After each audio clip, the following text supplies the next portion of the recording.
Looking kind of rough, but whatever. Before I begin, as always, the last live, I got about 62 likes. Guys, we're building a community here. Can you guys please, let's get this to 72 likes this time. I would greatly, greatly appreciate it. We're going to talk about, and comment some emojis or comment maybe you've seen something in this live that you wanted to talk about in question and it wasn't spoken about. So just type that away, and maybe I could probably start writing stuff down and talk about what someone wanted me to talk about in previous lives. But I would like to definitely, I would say, beat the likes that I got last time. It was like 62 likes. Let's get 70. Let's just keep building it up. All right, so that's the minute intro. We're gonna talk about bouncing back from injuries. We're gonna talk about how your limitations can make you limitless. That's what we're going to talk about today. That's like the header, but definitely bouncing back from injuries. Somebody hit me up and on Instagram. They said, "Hey Smitty, you are you okay?" And they explained that they recently dislocated their shoulder, and they were like, "I remember you dislocated your shoulder. How are you feeling?" And no one's actually asked me that. No one's realized that way back in December, I dislocated my shoulder for a second time, you know? And I went to a man named Dr. Cartier, and I honestly wanted to quit martial arts after that. That was probably the worst pain I ever felt in my life.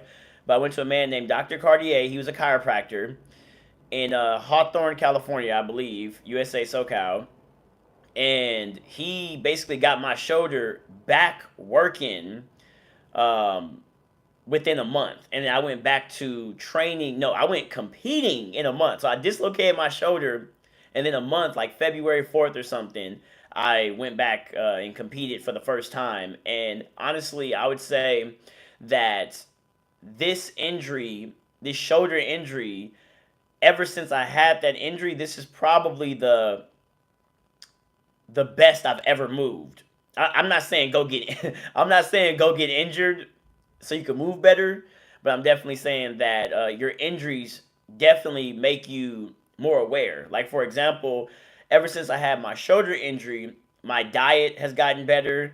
I'm much more, I would say, calculated in what I do. And if anyone can definitely remind me, I want to talk about, there's going to be another live. I'm going to talk about putting yourself in winning positions, but that's not what we're talking about. We're talking about how your limitations can make you limitless.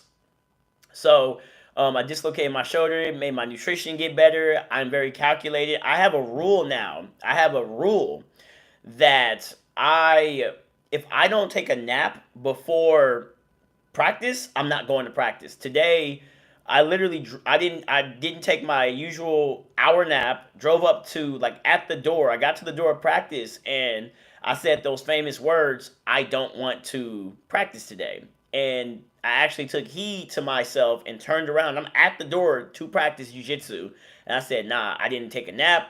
I'm not training." So I went home. I think if you haven't walked in that room and you are telling yourself, it's not that you're unmotivated or you're just being lazy, but you're exhausted from maybe the day and you don't want to train, I believe that martial arts superstition is real.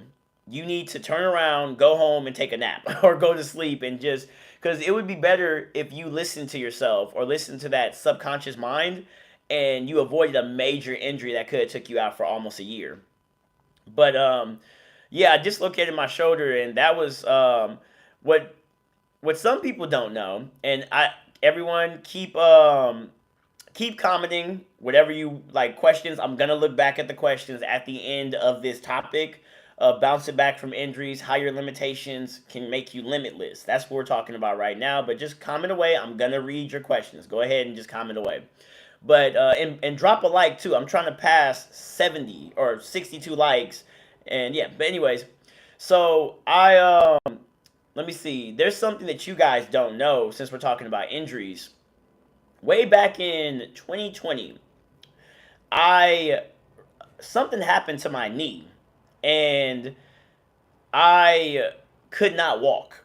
I honestly believe that because I hear a lot of people, they get injured and they just stop, you know? And for me, I think that before the shoulder dislocation, I think that knee injury, that should have stopped me from doing martial arts totally. But I literally could not walk. And I'm one of those martial artists that don't believe in insurance. I grew up kind of poor, so I always was taught to kind of thug it out. So I never bothered to get insurance. So, but that was a very devastating injury on my right knee. And what did I do instead of moping and crying about my injury? I don't recommend this, by the way. I really don't. But I'm just telling you guys how your limitations can make you limitless, how to bounce back from your injuries, because it literally is all about mindset when it comes to injuries. I went to my job limping, right? Limping. And no one knew it was a job. Luckily, that at that time, that job was a security guard job where you get to sit in the car and patrol. But there was a hill at this construction site, and I literally walked up in front of that hill because I read some theory from a doctor in the 1990s that he believed you didn't have to get knee surgery. He believed that um, physical exercise can rehabilitate your knee, and the tendons in your knee can go back to being normal. I'm telling you guys, do not do this, but I'm just letting you guys know I didn't have no insurance. I still don't have no insurance. I need to get me some insurance. But I read that from the 1990s. It was a theory. I went to a hill and I couldn't even squat, but I forced myself into a squat and I crab walked up the hill for like the entire like 8 hour period. And then I would walk backwards down the hill because I don't know if you guys know, if you walk backwards down the hill, it actually helps your knee. And then I would crab walk back up the hill and I'd crab walk down the hill backwards. And no one knew that I was out for like 3 months, and I went back to jiu-jitsu, and we had this drill that we had to do. My coach likes to do a drill of the month, and we had to basically you would put a butterfly hook in and you would kick your leg up using the person's body weight to sweep them. So I basically used that bad knee once I was able to kind of walk again, and I was just for the entire month kicking people's like body weight up with that knee, right? Check this out. We're getting to something crazy. And a month later, I started competing in jiu-jitsu, and that's when I started going viral. So if you go to one of my videos, my first giant video, it's a guy I went against. He was like, I think that man was like 286 pounds or something. I had a busted knee. I had just got off an injury. But I didn't let the injury deter me. So I'm not telling you guys to do that, but I'm just giving you guys an extreme example of how much adversity I went through with that knee. And I couldn't like it. I had that injury in 2020. I was injured for 3 months into 2021, and then it's 2024, and now I can finally shoot off of my knee, off that bad knee now. I wouldn't say it's fully healed, but I don't feel any pain like I used to for it. But now I shoot off that and take people down off of that bad knee now. So let's go to the shoulder dislocation now. Some people asked me about the shoulder dislocation. How did it happen? And by the way, for those who are just walking in, once again, the topic is your limitations will make you limitless. It's all mindset. Trust me when I tell you that. It's all mindset. This is an extreme case. I'm showing you guys and sharing you guys my story of how I bounced back from my injuries. So I dislocated my shoulder in, I believe, October 2023, or maybe it was November. I was at the gym, at this particular karate gym, and I said these famous words. Guys, martial arts superstition is real. If you see someone bleeding on the mat, get up and stop because someone else is about to start bleeding. If you see some like a disease is happening, or like a ringworm outbreak, it's probably gonna happen to you. You see someone get injured, I believe in martial arts superstition, and it was this moment that solidified it. I told myself, I was like, I don't want to spar no more. There was a particular guy. He came into the gym. He was fresh, and I was tired.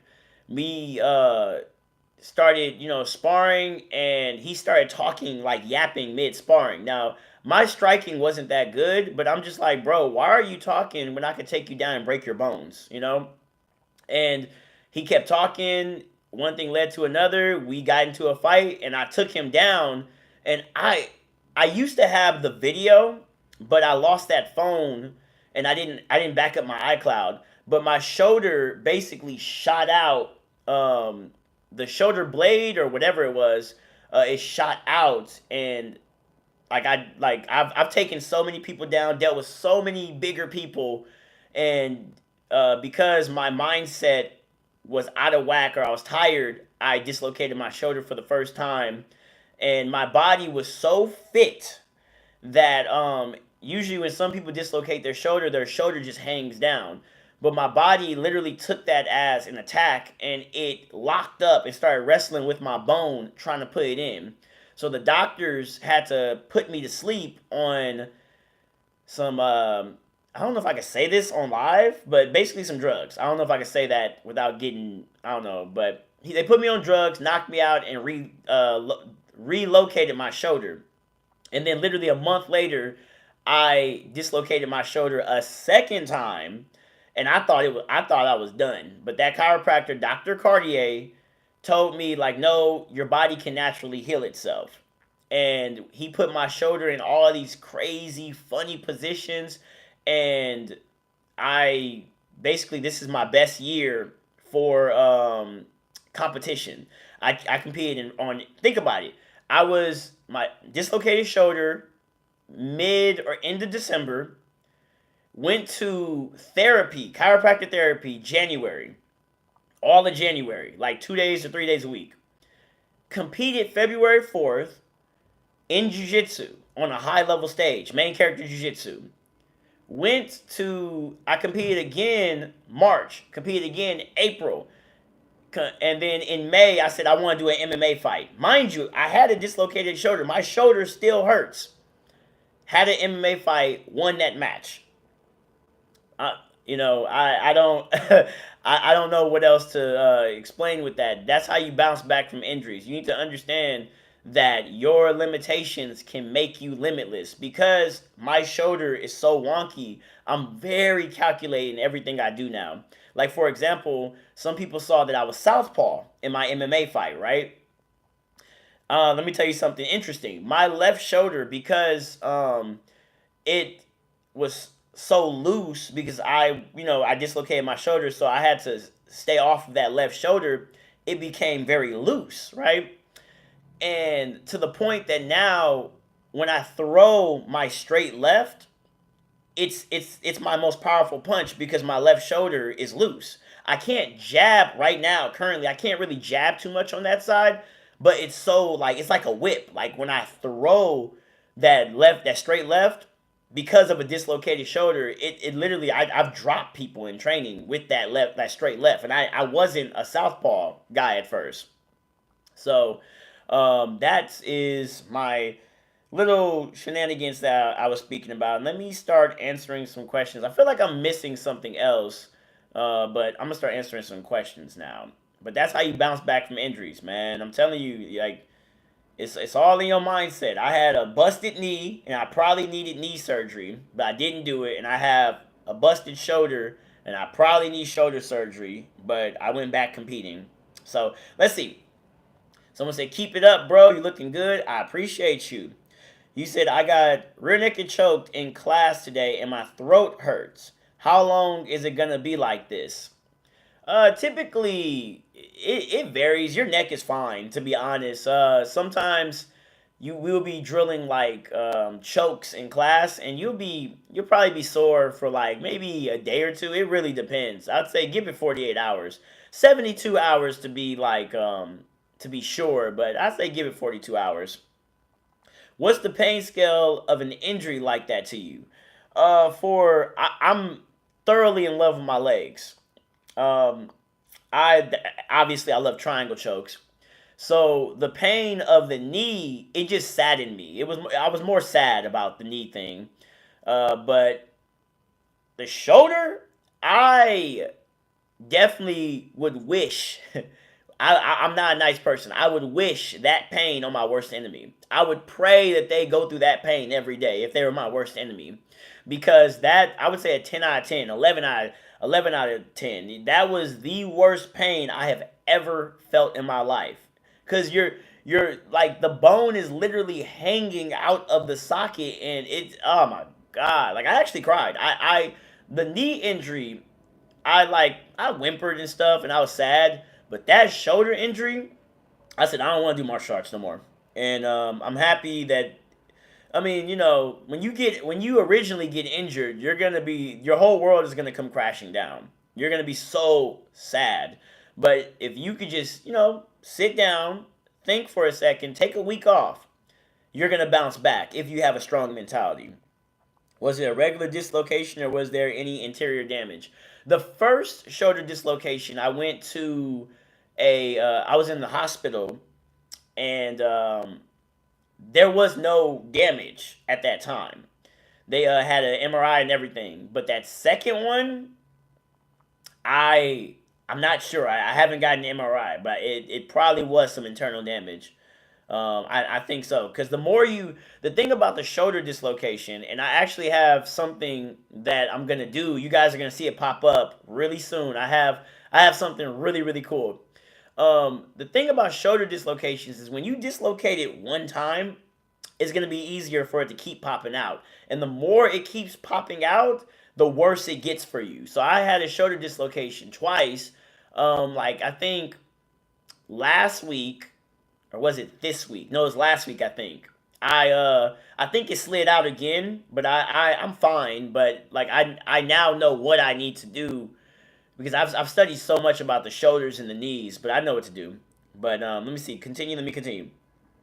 Takes so much discipline to be at the door and not go in. Listen, follow your gut feelings. I'm telling you, if you are exhausted, if you're like, that's the word I'm saying, exhausted, not unmotivated. Like, if you're just unmotivated, go to class, you know?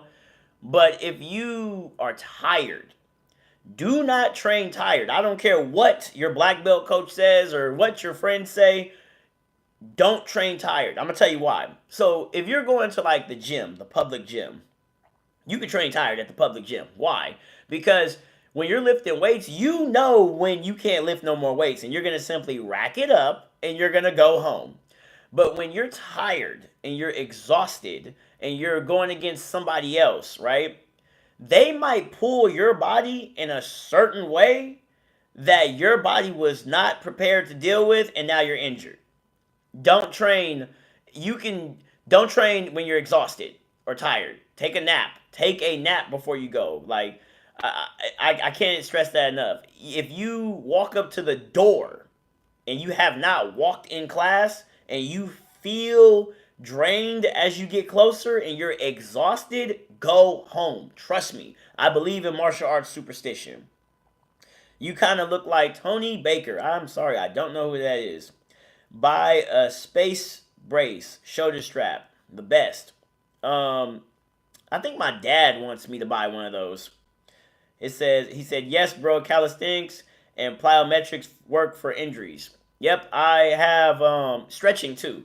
I have a theory on flexibility, and I'm gonna show you guys. It's gonna be something really, really cool really soon. I can tell you one of them. I'm gonna keep the other one a secret, but I've been messing around with the mace bell.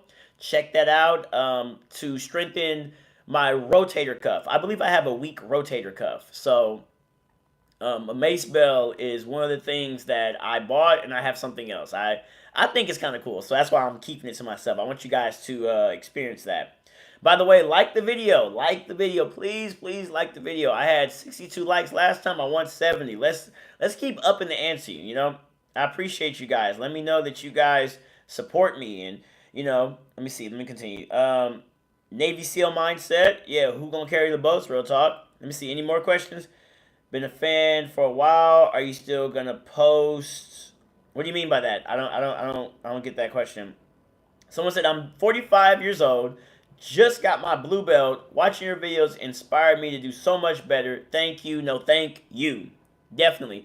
I would say. I think I said this story yesterday on the previous live that a lot of people tell me that they get a lot of ideas from my highlight videos. They watch my highlight videos and it gives them ideas. And that's kind of what I feel like my highlight videos have turned into. Some people always ask, what belt was that person? It's kind of annoying because it doesn't matter. I'm just trying to show you what can be done or how to do something in jiu-jitsu. And you guys would be shocked. Like, I think it's kind of disrespectful because sometimes I do catch some of them videos, the belt is higher than you think it is. But, I just, my gym mates are really, I'm so fortunate that my gym mates don't care. But I would really greatly appreciate you guys if y'all don't talk down on my gym mate partners because their participation is giving you guys these highlights. Them being cool with it and understanding that I'm trying to just give back to you guys makes the situation I'm in very fortunate. I'm blessed to be in that situation. So just respect my gym partners. They're getting me better too. If these are all white belts, think about it. If these are all white belts, I'm getting to the highest level because I'm highlighting white belts. That's kind of interesting. But anyways, let me continue. I got arm triangle and it broke me 5 years ago and it still runs through my mind every day. Why I not stop being able to think about it? It was only my second day. Oh, you got arm triangled. Oh, someone arm triangled you. Am I traumatized or is there times you've been caught that let me repeat this again. He said, "Are you still traumatized from a submission, or is there times you've been caught that still stick with you?" There's certain moments that it just haunts you. It there's certain positions in jiu-jitsu that it's a submission or it's a position. My ear is itching, so if you see me kind of like twitching, it's my ear. I'm trying to like flex that bad boy.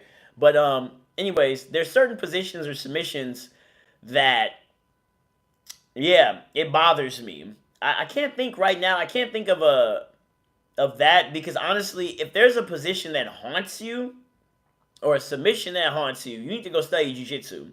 You need to go study jiu-jitsu. You need to go study that position. You got BJJ fanatics. Go buy submission escapes or learn about submissions like that. If you got arm triangled, right, that means let me tell y'all something really funny. Like I said before, your limitations can make you limitless. So if you understand that traumatizing factor, right, that traumatized you from that arm triangle, you should start going to practice arm triangles. You wanna know why? Because you will put people in certain positions and you will know how exactly they feel. I remember there was a guy who constantly put me in triangle chokes. This is why my triangles are so deadly. Because I remember I used to get triangle choked a lot. And it used to piss me off. But when I catch people in triangle chokes, I'm staring at their face the entire time. And I know exactly what they're going into.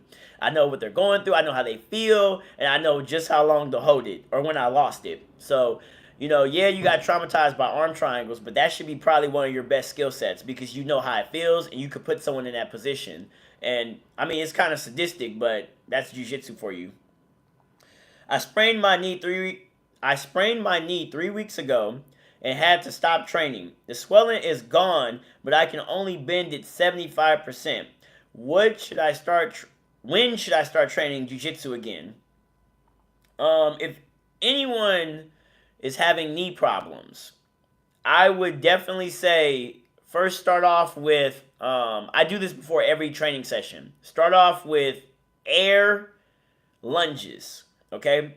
Like, go to a wall and start doing lunges on both sides. And whichever side your knee hurts on the most, that counts as one. So you go 1. I can only do 15. So that should let you know, but it helps. And then once you get done with those air lunges, go to the gym and start doing weighted lunges. Because I believe, or what I learned about the knee, is that you are weak around, like your ligaments around your knee is weak.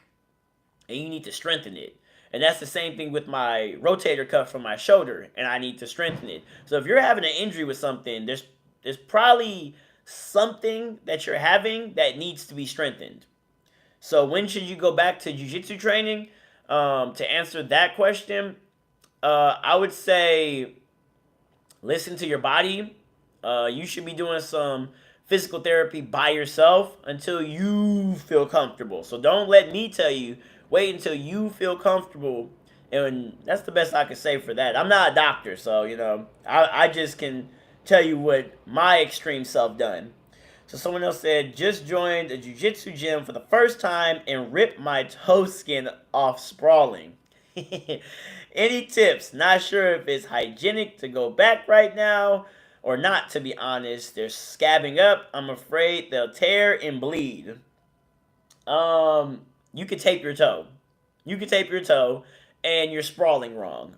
Or, nah, you're sprawling wrong. You're definitely sprawling wrong. Get a black belt or someone that does wrestling. It could be a blue belt, but someone that had years of wrestling. Literally say, hey, I'm going to sprawl in front of you, or get someone to sprawl, like shoot for a takedown and sprawl in front of them. And tell them to look at look at what you're doing with your toe. Now, I promise you, they're going to correct it. But tape your toe. I scraped up my left knee, and it was bleeding and stuff, and I had to tape it up before training. Also, I think I had some more. I'll be having all types of cuts. Let me see. Yo, shout out from Brazil. How did you get your injuries? Have you ever had a muscular injury, like a pec tear or something? No. And you probably can scroll back to the beginning of this live, and you'll be able to hear my journey with my injuries.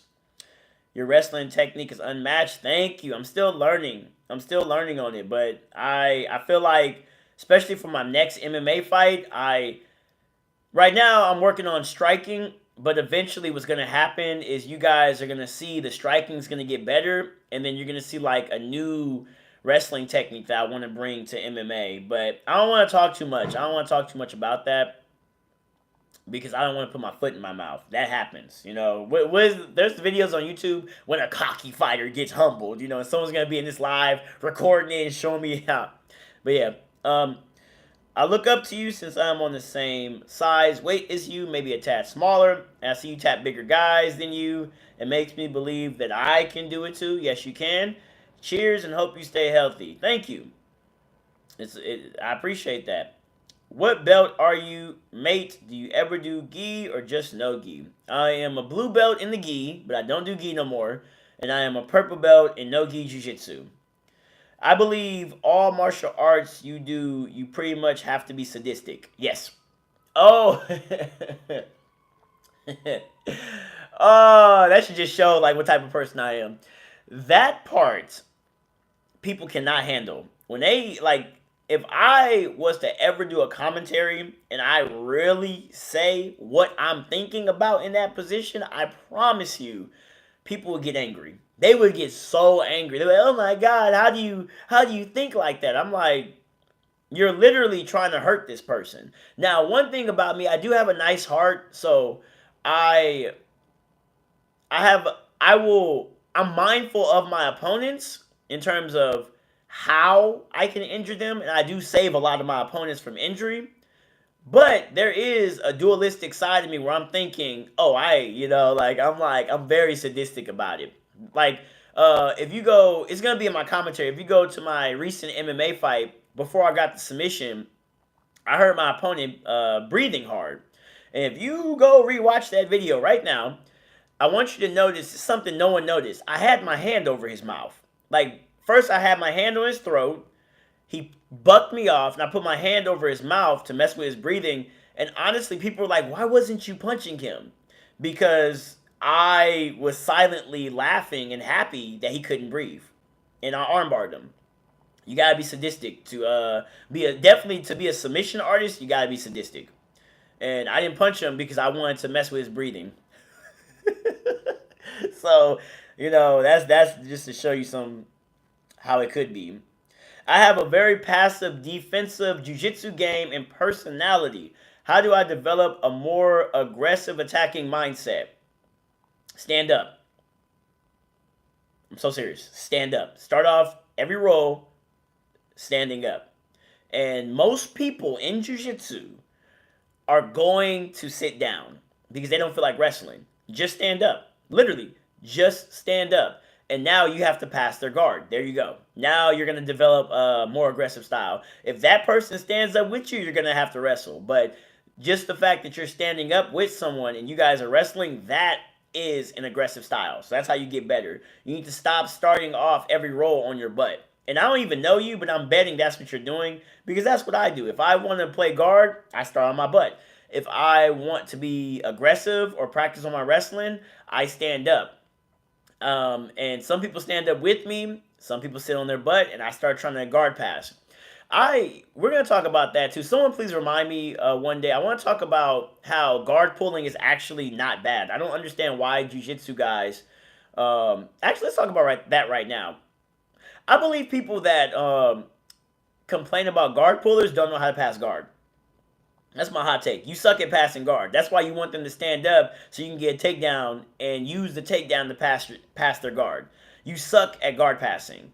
And I believe that wrestling culture has bullied jiu-jitsu culture into believing that it's bad to pull guard. When the thing that makes jiu-jitsu unique is the fact that we have the guard. So why is everyone sad or disgusted of guard pullers? Now I do understand in the UFC, like when Kron Gracie sat on his butt and he butt scooted across the UFC canvas. Honestly, that just his striking just sucks. You know, go learn how to strike.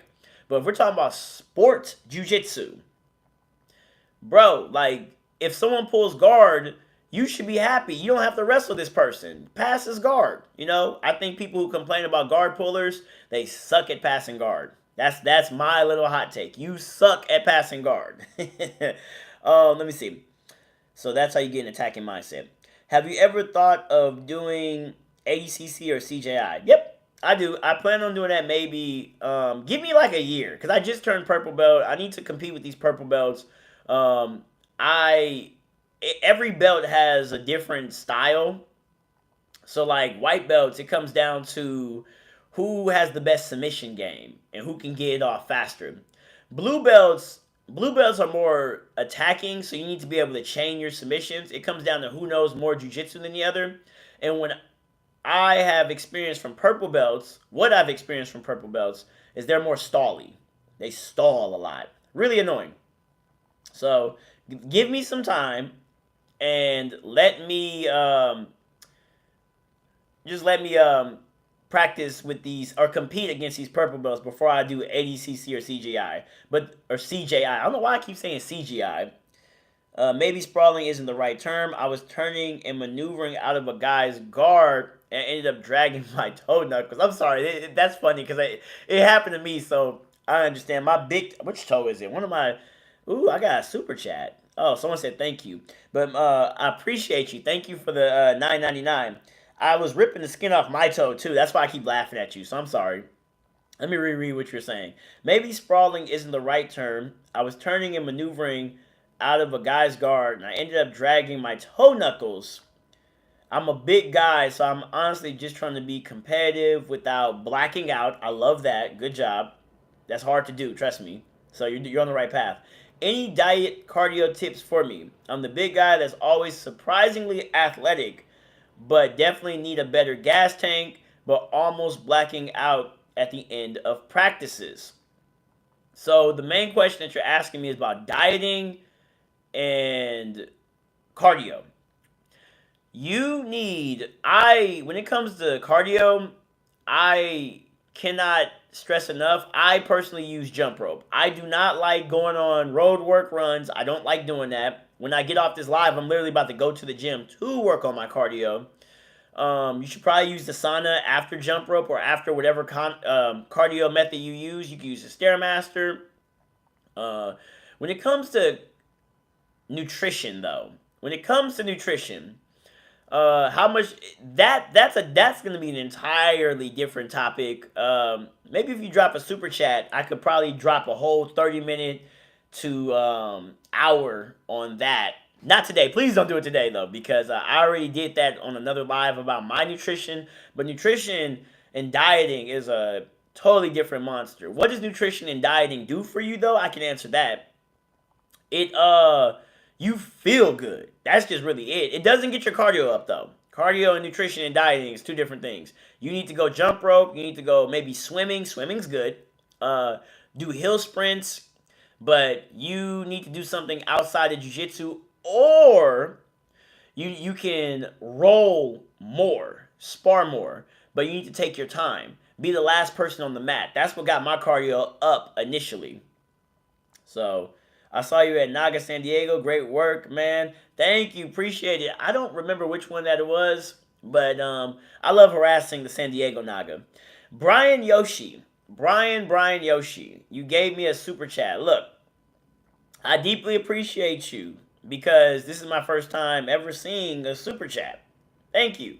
I just plug that up. So I don't know what else to say. You could ask a question next time if you do that. I deeply appreciate it. I deeply appreciate it because I've never seen that before. I didn't even know you could do that.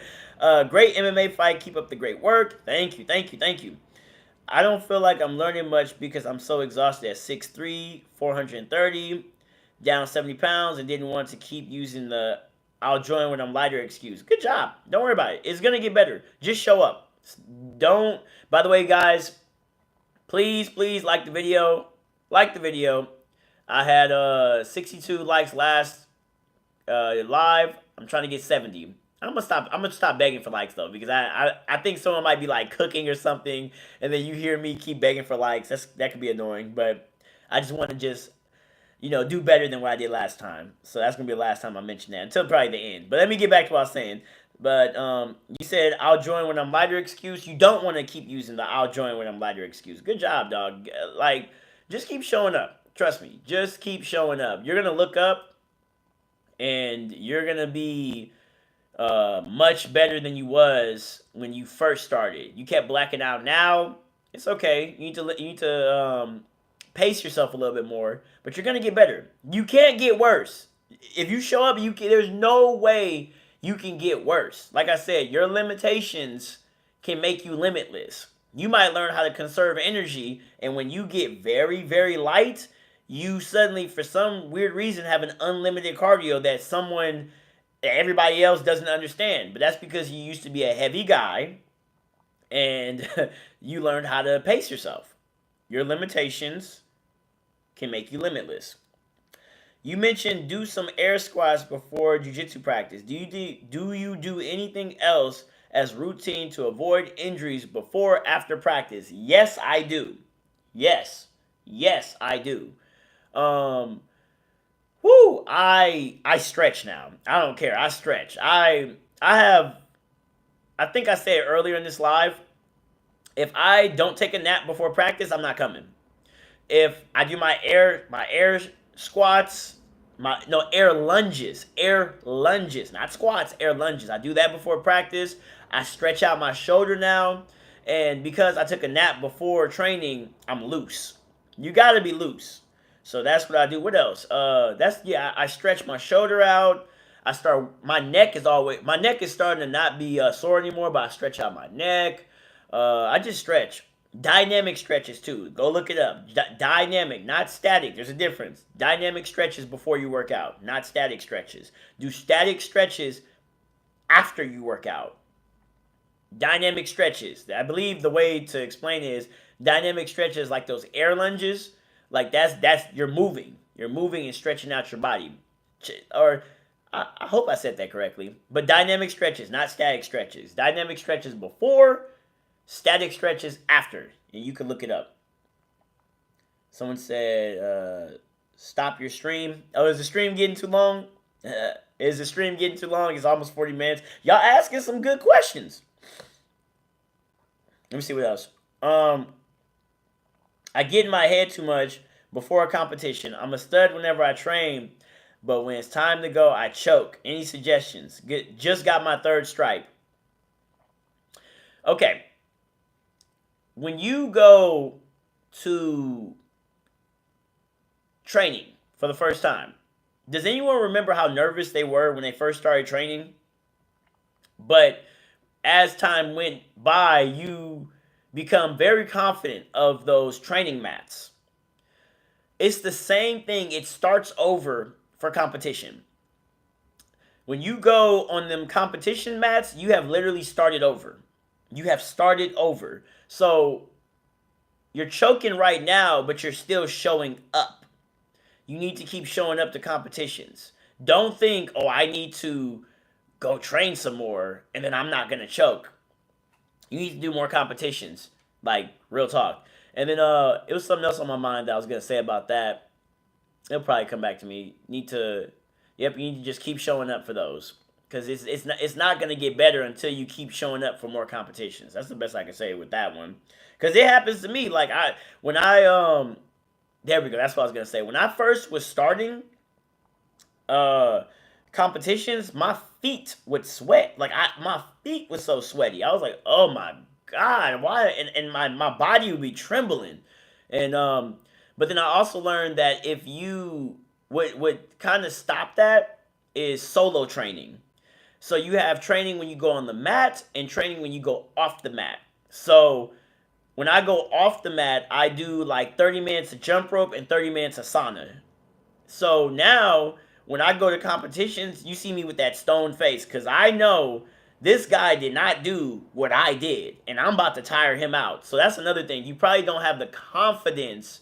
You didn't train.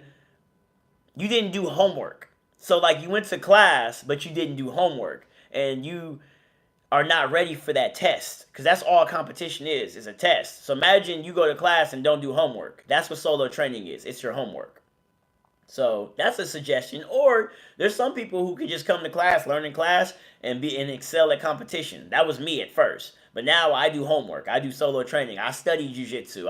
There's so much stuff that I do now, and it just now when I start fights or matches, not fights, but even in my MMA fight, I was pretty calm too. I just felt like I've been here before. Like I felt like I trained so hard. I was just like, I know my opponent didn't do all this.